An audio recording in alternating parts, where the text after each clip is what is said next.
Hey everyone, my name is Spencer. I'm the marketing manager at a boutique search firm here in Roanoke, Virginia called Valor Partners. I'm just on my afternoon walk, taking a step away from the computer for a bit, but I just wanted to talk to you all about something that happened yesterday. I overheard my boss, Doug Johnson, on the phone with a client. It seemed the client was a little frustrated at how long the recruiting process was taking. So I went into Doug's office later on yesterday and asked sort of what that conversation was about and if he could sort of walk me through what the client was a little angry about and sort of how he dealt with it, and maybe explain the recruiting process a little bit more to me.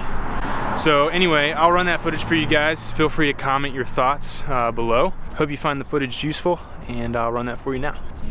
Okay, so I got a question asked to me by a client the other day, and they were wondering why this whole recruiting and interview process was taking so long. And I had to explain that what they were looking for was fairly complicated in terms of the profile, but it wasn't just about the profile. Mm-hmm. And here's what I told them. So when somebody sends us out to do a search, we're qualifying on a variety of different dimensions, one of which is the background. So we need to have somebody that's got the right skill set, the right experiences from similar sorts of companies, maybe that are selling, if it's a sales position, to a similar audience or the same person at the same price point. We're looking for matches on multiple dimensions.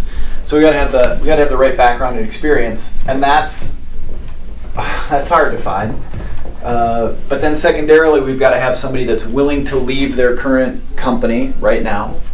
And then we've got to have somebody that's realistic on money, and they're going to match whatever the client's comp plan is, and that their reasons to make a change are such that our client can actually offer them what should theoretically be a better opportunity. We can have three of these things, and one of these things can be off, and then what we think is a great candidate is no longer a great candidate.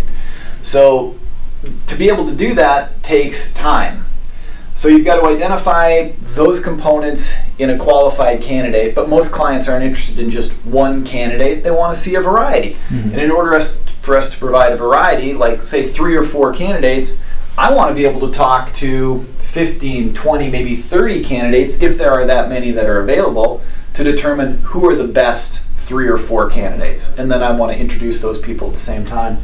So that whole thing takes time, and that is made more challenging these days by the fact that people don't answer their phone anymore. People don't respond to voicemail anymore. People don't immediately respond to email anymore. So what used to take maybe 8 or 10 years ago, 2 or 3 phone calls, now takes 5 or 10 phone calls, or 3 or 5 or 10 emails. Right. And that takes time. So this whole process gets elongated by the fact that people just are distracted, or have so much stuff going on, or they just are non-responsive. So you've got to really bird dog these people to get them to come to the party. And then at that point, it's all about what is the candidate's interview process going to look like. Are these people available? Is the right team going to be in place at the right time if they're going to do face-to-faces, and everybody does. So what I also walked this person through is the fact that we've got to reverse engineer this process. So in most cases, I'll have clients that'll say, or I'll ask the question, when do you want this person on board by? And the natural answer is ASAP, which is a horrible answer. So I make them come up with a specific date. Mm-hmm. So let's say it's March 22nd. So let's say that they wanted the person in a month. They want the person by the end of April, let's say. So we've got to reverse engineer the process. So if they want the person by April 30th, we've got just over 5 weeks to make that happen from today. 3/22. So what I say to everybody is, look, you can expect candidates from me in no more than 3 weeks. So I'm usually providing qualified candidates within 7 to 10 days, but I say 3 weeks just to give us that time. Well, 3 weeks from right now puts us at mid-April, which means that we've got to complete the entire interview process. Let's say it's April 15th.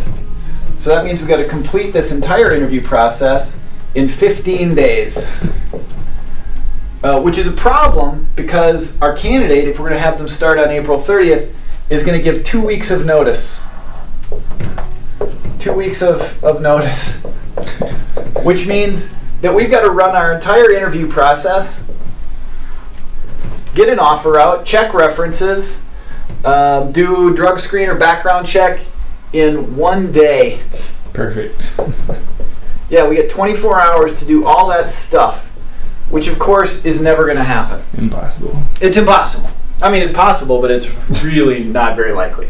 Now, the other thing that I'll share is, and I explained this to this client as well, is that from the time that you start that search, a company needs to make a decision. This is our starting point. And the decision that the company needs to make is this. What kind of candidate do I want? And there's two kinds of candidates. There's those that are on the market and those that are in the market. And the best way to think about this is that the people that are on the market are usually either one, unemployed, or two, unhappy in their current job. And these people are generally employed, valued, and happy. So a lot of times companies on their own are, because their recruiters are overworked or don't have time or bandwidth strapped in some other way, what they're going to do is they're going to post a job. They're going to put it out on any variety of different job sites. And so the people that are going to see that are these people. These are the people that are looking at job postings. And by the way, those people are self-selecting in. They're not being recruited. They're self-selecting in. They're reading that position description and they're saying, oh, I can do that. And the problem is that people think that they can do lots of stuff. And unemployed people really think that they can do lots of stuff. So this internal recruiter gets whatever, 150 or 300 resumes, and that's for one job. And if that internal recruiter has 10 jobs or 20 jobs, you multiply those numbers for those job postings, and one person just doesn't have the time to go through all of that. So even if they are trying to be conscientious about selecting the best candidates, the fact of the matter is their eyes are going to glaze over after going through a really small number of those resumes. Good people are going to get missed. If the recruiter hasn't been around the industry for a long time because of consolidations and mergers and acquisitions and companies going out of business, they might not be able to evaluate. You know, somebody that was at a company 10 years ago or even 5 years ago, they may never have heard of the company, whereas a more tenured recruiter would have heard of the company. But the real problem is that you've got these people that are self-selecting in, and effectively what you're getting is the best of the worst. And I hate to say that. I mean, sometimes there's good people in that mix, but the vast majority of those people aren't going to be as good as these people, because even companies that are struggling keep their top performers, and these people need to be recruited.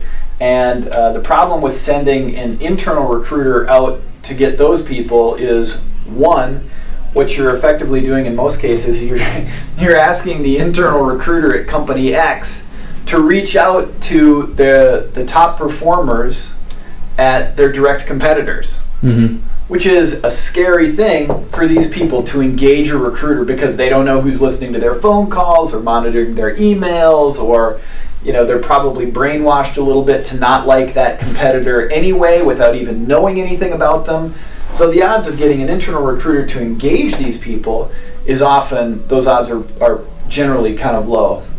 The smart candidates here that are employed, even if they do like that company, they understand that company has one position to offer. Where an external recruiter, if reaches out to these people, external recruiters have multiple clients that they're working with, generally simultaneously. They get exposure to the industry on a much broader scope. So those people are going to be more likely to engage an external recruiter just because there's a greater chance of having a greater variety of things to choose from. So a company has to decide how critical is the position, and is the position such that they can take somebody that's a lower performer, not as accomplished, somebody that maybe got fired for performance or for whatever reason. And there's a lot of positions where a warm body, that person that can fog a mirror is good enough. And then there's positions where it's not good enough. Sure. And so the client has to figure out what they want first, how critical the talent, the caliber of talent needs to be when they start to think about their recruiting strategy. That makes sense? Yeah, makes a lot of sense. Thanks. There you go, man. Appreciate it. Yep.